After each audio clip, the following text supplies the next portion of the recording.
윤석열 대통령에 대한 체포영장 심사가 길어지고 있습니다. 영장을 청구한 시점으로 보면 30시간이 넘었는데 헌정사 첫 사례라서 법원이 심사숙고하는 것으로 보입니다. 취재기자 연결해서 자세히 알아보겠습니다. 권준수 기자. 네, 사회부입니다. 네, 법원의 심리가 상당히 오래 걸리고 있죠? 그렇습니다. 공조수사본부가 윤석열 대통령에 대해 체포영장을 청구한 시점으로 보면 법원이 30시간 넘게 심사를 진행하고 있는데요. 헌정사 첫 현직 대통령에 대한 체포영장 청구라 법원이 신중한 판단을 내리려는 것으로 보입니다.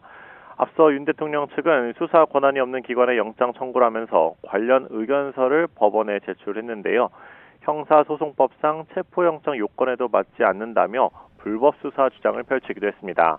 지난 보름간 관저에 머물렀던 윤 대통령도 법원 결정에 따라 본격적인 대응에 나설 것으로 보입니다.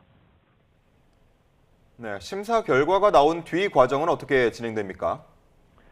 네, 먼저 체포영장이 발부된다고 하더라도 경찰과 고위공직자범죄수사처가 바로 강제 수사에 나서진 않을 전망인데요. 대통령 경호처와의 협조 등 준비해야 할 절차가 있기 때문입니다.